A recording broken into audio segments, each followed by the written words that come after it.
Добре дојавте. Да си кажеме денеска за технолошката револуција што се случува многу брзо, меѓутоа дека и ние можеме да се пофалиме, оти фаќаме чекор преку моите двајца денешни гости, млади луѓе кои создадоа алатка што помага бесплатно при решавање на задачи по математика, вежба со учениците и ги подготвува за тестовите и за полагањето на матурските испити.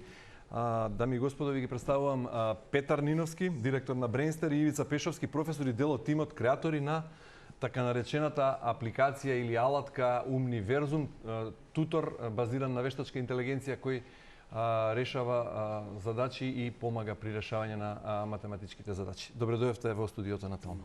Добро најдов. Што е Умниверзум, како функционира, зошто е создаден и што ви текна токму тоа да го направите? Умниверзум е тутор по математика кој им помага на средношколците да станат подобри во математика преку решавање на задачи, преку туторство, преку менторство. Всушност е бесплатен за користење, може да го користат 24/7 и тоа што го забележувам во последнава недела дена дека интензивно почнува да се користи за модулот за матурски испит, односно го користат матуранти кои се подготвуваат, претпоставуваме дека се подготвуваат за математика за полагање на матура. Да. Инаку е направен, значи наша беше ние го најдовме проблемот, односно го увидовме проблемот и како Брейнстер наш беше полесниот дел, потешкиот дел падна кај професорите, кај студентите, односно студентите ги вклучивме уште многу рана фаза во развојот на продуктот. Они го сработеа со многу мала наша помош. Токму така реков и дека затоа и можеме да се пофалиме дека ете сме фатиле чекор со технолошката револуција што го зафати светот и што се случува буквално преку ноќ многу брзо, и дека Ивица Пешовски како професор на Брейнстер Next коледжот и како дел од тој тим со студентите и колегите професори ја создадовте таа алатка. Јас би ги замолил колегите од режијата да го пуштат првото видео кое покажува на кој начин функционира Умниверзум. За сите гледачи кои не гледаат, имаат потреба од асистенција со математички задачи, ова ќе оди вака првото видео, а потоа и практично ќе покажеме во студиото преку нашиот лаптоп. Тука ќе му дадеме задача на Умниверзум да ни помогне да ја решиме. Ивица, колку време работевте на тоа? Кој може да го користи Умниверзум? Кажете ни нешто повеќе околу создавањето на овој тутор по математика. Како што спомнавме, изработен е пред се од студенти на Брейнстер коледжот со помош на дел од иновацијскиот тим на Брейнстер и под менторство на дел од персоналот на Брейнстер коледжот. Го работевме околу 4 месеци беше изработка од фаза на идеја до реализација. Тоа е прилично брзо, меѓутоа тоа се должи на темата за која што сме денеска тука, на помошта што имавме од вештачка интелигенција за брзо да дојдеме некој прототип до реално решение. Што ви текна токму ваква алатка да креирате? Чива беше идејата, на студентите или на професорите? Идејата за ако ги следиме ПИСА, да речем, истражувањето се многу познати кај нас кои се реализираат на секои 2 години, можеме да забележиме дека нашите средношколци прилично лошо перформираат на тие тестирања и ние сме свесни дека во средното образование постои некој проблем и затоа решивме да пробаме да најдеме решение барем на еден мал проблем, сега за сега. Успеавме, како што каже Ивица, да го изработиме за отприлика 4 месеци, тоа што навистина ми е особено драго дека успеуваме да вклучуваме студенти во многу рана фаза во развој на вакви иновативни продукти, бидејќи нели има еден парадокс, не е само кај нас, туку е на глобално ниво, бараат нели работни позиции за почетници, меѓутоа бараат и работно искуство, меѓутоа како нели почетници ќе дојдат до работно искуство, ние успеавме да го решиме тој проблем со тоа што вклучивме работа на проекти, работа на иновативни проекти уште во процесот на образование. Всушност, добро, во процесот на образование имаме многу слабости, во многу сегменти кај да фатиме нешто не е како што треба. Затоа прашав, одговорот со резултатите од ПИСА тестирањата се точни и држат како аргумент, меѓутоа прашав дали токму Умниверзум како алатка по математика произлезе од како иницијатива од страна на студентите или од наставниот кадар кај вас во Брейнстер академија? Излезе од наставниот кадар, меѓутоа како што кажав, наш беше полесниот дел да го идентификуваме проблемот. Потешкиот дел го сработија тие. Беше контраинтуитивно, сега се надоврзам на Петар, беше контраинтуитивно на ваков продукт, на вакво решение да вклучиме студенти, затоа што ова е продукт кој што е иновативен, е нов, технологиите што ги користиме внатре се прилично во зачеток, така? И многу работи ние не знаеме како треба да се направат. И сега на таков проект кај што ние не сме сигурни како треба на крај да изгледа и како ќе стигнеме до решението, ние одлучуваме да вклучиме студенти. Многу често се случуваше на тие состаноци кои што ги имавме со студентите, и јас како ментор да кажам не знам како треба да се направи. Тоа е на пример нешто што би се плашеле на останати проекти, меѓутоа да одлучивме да ги вклучиме, мислам дека беше одлично искуство. Тоа можам да го заклучам и по нивните. И на крај кој кажа Еурека, вие или студентите? Печатоци заеднички беше, да, прославата беше заедничка која го лансиравме, да. Добро, бидејќи велите дека како ментор сте доаѓале во фаза кога и вам не ви било јасно каде одите во која насока, бидејќи веројатно секогаш е така при секое ново истражување кога станува збор особено за изум за некоја нова технологија. Да, затоа што студенти обично барем тоа што го спомна Петар, джуниор програмери или джуниор студенти се бараат на работа што се добро составени, за кои што ги знаеме добрите практики, можеме да им дадеме задачи и знаеме што очекуваме од нив. Овде не беше баш таков проектот. Дали се насочивте кон математиката и поради тоа што вие сте по професија, вие машински инженери, софтверски инженери, па математиката ви е добра база, нешто што го имате совладано одамна уште во текот на вашите образовни, што во вашите средношколски денови можеби претходно, со оглед на тоа што кога ги спомнувате PISA тестирањата, ние не стоиме добро ниту по другите два предмета што се тестираат, јазична писменост и природни науки. Еве точно во 2022-та нешто слични се резултатите и со претходното тестирање во 2018-та.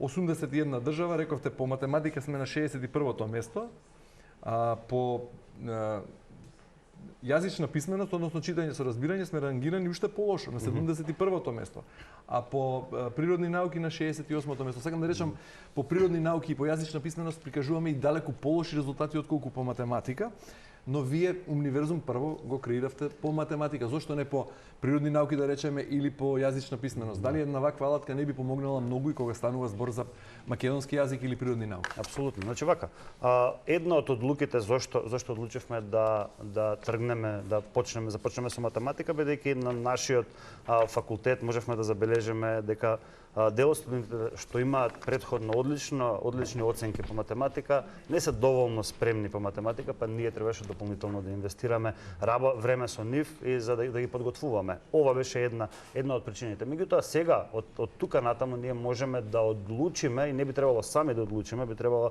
да ги вклучиме институциите и професорите и средните училишта да одлучиме во која насока ќе го развиваме. Има повеќе насоки во кои можеме да тргнеме сега во моментов. Едната насока е да, например, да додадеме на истава алатка да додадеме можеби модули за професорите. Замислете да направиме модули каде што функционалности, каде што они ќе може да подготвуваат задачи, да подготвуваат презентации, да добиваат идеи како да работат, како да ги ангажираат повеќе средношколците, да прегледуваат тестови, се со цел, замислете, да им се автоматизира голем дел од работата и да може да посветат време професорите на работа со средношколците, бидејќи тоа е активноста која дава најголема вредност за средношколците. Еден на еден или еден на повеќе работа професор-студент. Значи тоа е едната насока. Другата насока која можеме да ја одбереме да се симнеме малку подоле, односно да го направиме за основно образование.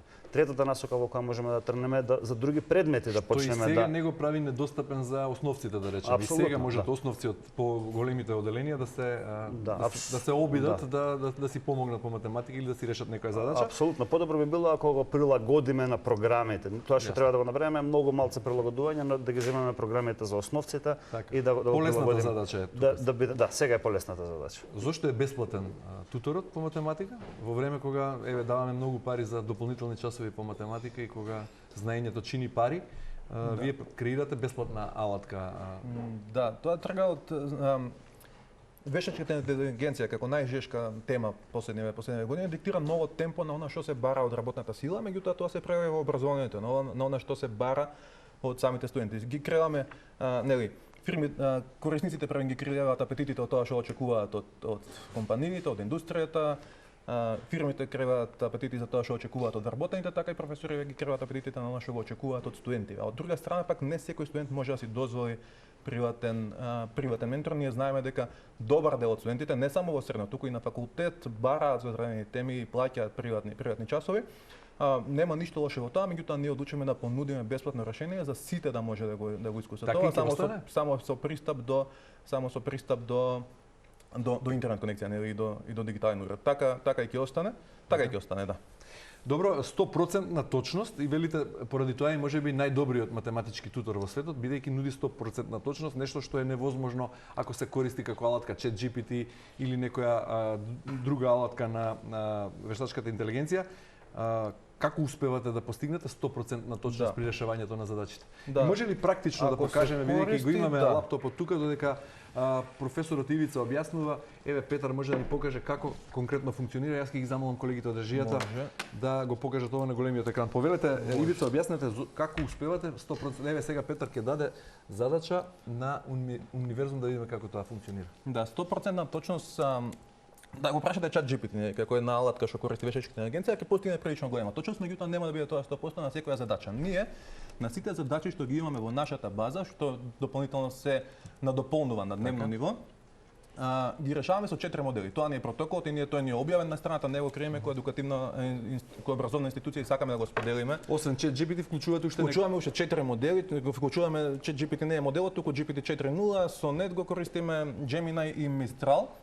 Користиме 4 модели и за секоја задача ние ја проверуваме, бараме од 4 модели мислење за решението на таа задача. Само доколку 4 модели ја решат на ист начин, дојдат до исто решение, дојдат до консензус, само тогаш ние ја прифаќаме таа задача. Доколку има разлики, ги прашуваме уште еднаш да се навратат на задачата, дури тогаш ако се согласат, го прифаќаме тоа. Аналогијата ова е исто како да имате четворица професори кои што ги прашате да решат одредена задача. Ако прашате еден професор да реши 100 задачи, најверојатно се обратиме кај ChatGPT како само со еден професор да се консултираме, а во случајот со универзум како четворица професори, ако сите четворица ја решат истата задача, тогаш викаме окей, таа задача е точна. Ако еден не се согласува да даде друго решение, викаме окей, оваа задача, а и решете ја уште еднаш. Не дабл, не трипл, него 4 пати чек. 4 пати чек, ако сите дадат ист одговор, тогаш викаме оваа задача е 100% точна. Во меѓувреме Петар му даде задача на универзум, вели вака, јас сум студент од 4-та година во Орце Николов, те молам објасни ми аритметичка прогресија, исто така дај ми две задачи и решение, чекор по чекор решение и еве што вели универзум. Да, и ја намерно не му е зададов задачата целосно точно, има и некои грешки во поставувањето на задачата, печатни грешки. Меѓутоа агентот, односно апликацијата го разбира прашањето, ми објаснува прва аритметичка прогресија и сега идеме чекор по чекор ми објаснува некои задачи. Следен чекор. Ивица, ке може ли уште една задача вие да поставиме тука, конкретна задача, баш да ја реши? Па може да, овде не сме логирани сега, доколку се логираме, тоа мора да го кажам, доколку се логираме, имаме, ова е, што го покажа моментално Петар, ова е привремена конверзација на која што нудиме за да ја пробаат сите, гледаме дека тука се заклучени останатите менија, вежба и тестирај се, ранглиста и така натака, кога ќе се логираат, кога ќе се регистрираат корисниците, кога ќе се најават на нашата апликација, добиваат пристап до наш неограничен каталог на задачи. Тогаш може на дел од вежба да отидат и да направат, да изберат тема која што ги интересира, самиот платформа ќе им даде на нив.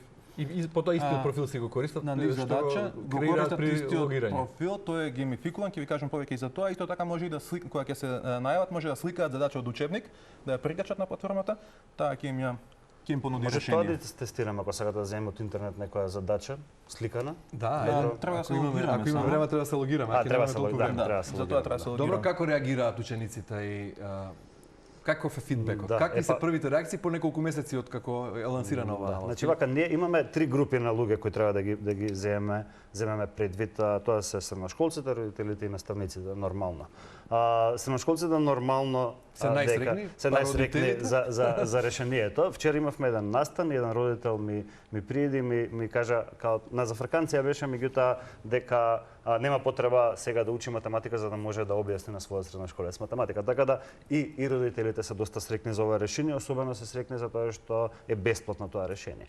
И сега за наставниците ја морам да признам, грешка направивме што тргнавме со одреден бајас дека наставници имаме пречка кај наставниците. Меѓутоа до сега со сите наставници со кои сме разговарале, гледа дека ова решение ако се имплементира во нивното училиште може да има огромен бенефит.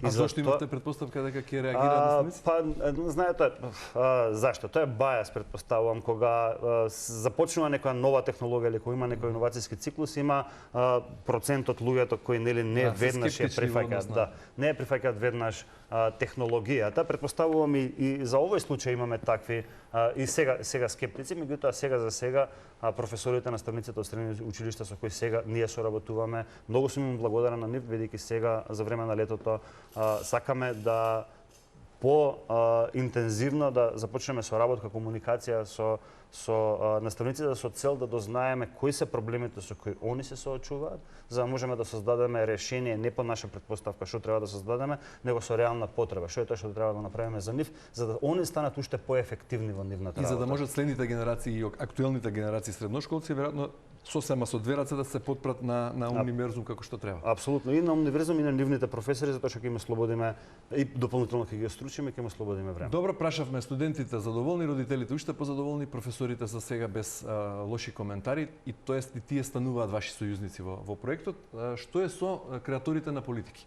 Имавте ли состанок со надлежните во Министерството за образование, им го понудивте ли ова со оглед на тоа што кај нас многу бавно одат реформите во образовните процеси и резултатите од PISA се такви какви што се, токму поради тоа. Вие практично со ова им олеснувате, им помагате бесплатно и на креаторите на политика.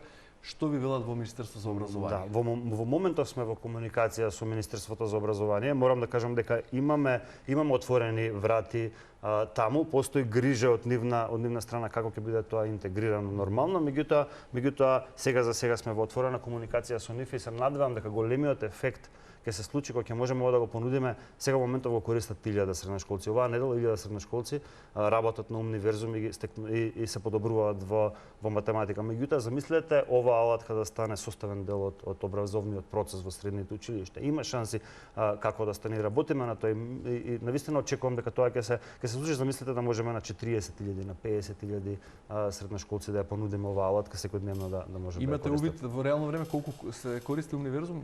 Да, во моментов 1000 луѓе ја користат. Да речеме претходнава недела 1000 луѓе имаат искористена. Колку време постои? Неколку месеци? Нема еден месец, да речеме, да, еден месец. Значи добри, задоволни сте со одзивот од 1000 корисници на неделно ниво. Да. Апсолутно сме задоволни и се уште не сме ни тргнале со некоја поофанзивна кампања за да стигнеме до што повеќе средношколци. Сепак чекаме дозвола од Министерството да го направиме тоа, меѓутоа што добиеме таа дозвола, очекуваме многу брзо. За нас претпоставам ќе ни биде потребно неколку месеци за да можеме буквално сите средношколци да ги ставиме на оваа платформа. Добро, со оглед на тоа што технолошките револуции во историјата се случува многу побавно, во 80-тите години на минатиот век, нели, кога дојде интернетот, и тоа беше го забрза процесот, меѓутоа буквално последниве години се случува преку ноќ. Сгрешив ли кога во најавата реков дека еве и ние со ваша помош, односно со студентите со кои треба да се пофалиме, фаќаме на некој начин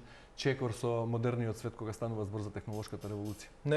Не сгрешивте, мислам дека многу точно беше тоа и навистина верувам во тоа дека ние сме сега поставени, Македонија како држава е поставена добро да ги следи технолошки. Не смееме да го испуштиме ова револуција, не смееме да испуштиме. Можеби претходните неколку сме ги испуштиле. Сега имаме сите услови што се потребни за да патиме чекор со пред се европските земји. Какви услови имаме, освен таленти и волја? Ги имаме... Како земја не обрнуваме многу внимание и буџетите за наука и истражување се минимални. Ги имаме условите, ги имаме талентите. Оно што е интересен факт, например, што вчера го прочитав дека Македонија извезува, лани има извезено 560 милиони евра во компјутерски услуги. Една од ретките индустрии која што ни е во трговски плюс, во трговска добивка. Тоа го прават од прилика 20.000 луѓе. Моментално геополитичката состојба таква што од полека се тргаат иновациите од Америка, Европа станува многу интересна дестинација, особено скандинавските земји. Сега има, нели, Шведска е новата силиконска долина. Македонија е добро поставена тука да го опфати европскиот пазар, да го опфати источноевропскиот. Во која смисла добро поставена, географски или? И географски, и со вештини, и со релативно поевтина работна сила во споредба со останатите земји. Каква помош од државата очекувате во оваа смисла за која зборува Ивица, за да станеме поконкурентни и за да станеме дел од тој модерен свет и да не ја пропуштиме, како што вели Ивица, овој момент од технолошката? Најголемата предност, ја сепак би ја кажал дека најголемата предност дека се наоѓаме на ден 1. Само што започна овој иновацијски циклус. На претходните да се приклучиме многу доцна. И можеме треба да размислуваме што треба да направиме ние како индивидуалци, треба да размислуваме што треба да направи приватниот сектор, треба да размислуваме што треба да направи, односно да размислува државата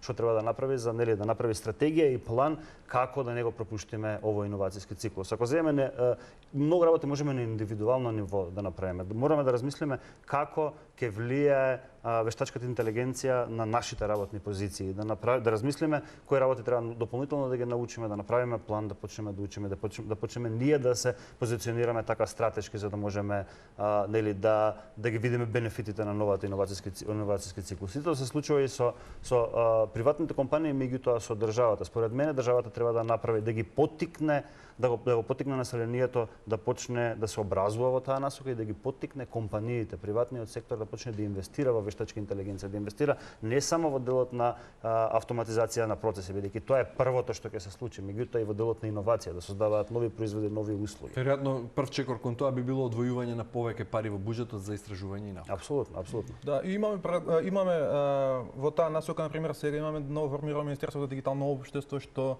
работи на дигитализација од она што дознав од минативе конференции. Имаше минатава недела конференција во Собранието за трансформирање на дигитална иднина, кај што исто понудивме наше решение што користи вештачка интелигенција во позадина. Тие работи на дигитализирање на Собранието, дигитализирање на останатите процеси што се од интерес на граѓаните, така што некако и тоа. Ама мора да се дигитализираме. За ние да збориме за вештачка интелигенција мора пред да се дигитализирани сите процеси. Тоа што го спомна и мислам дека беше професор Чорбев на таа конференција, дека се уште не после вештачка интелигенција, што може вашата тетрадка да ја отвори и да ви донесе заклучоци од тука. Мора сите работи да бидат дигитализирани, за да може после да се трансформираат. Така, Петар вели ден еден и имаме се уште време и шанси. За крај само, каде ја гледате, рековте универзум, можеби како дел алатка интегрирана во образовниот систем за сите средношколци како помош? Кои се другите ваши планови? Кусо само бидејќи мора да се одјавува? Да. И на поле на образование правиме огромни трансформации интерно, не само по трансформации на програмите, туку трансформации на процесите со кои ние ќе му возможиме помош, ќе им дадеме помош на нашите студенти со цел да нив да ги позиционираме за таа нова трансформација која веќе сме во тек. Значи Brainster активно вклучен во првиот ден да бидеме од 2018 да бидеме на масата. Од 2018 сме вклучени и активно размислуваме, активно работиме за првите производи за среќа ги гледаме овие години, меѓутоа доста одамна размислуваме на таа. Добро, секоја чест за универзум и продолжете и така натаму. Благодарам. Петар Ниновски, Brainster и Ивица Пешовски, ви благодарам за гостувањето во Откритка. Благодарам.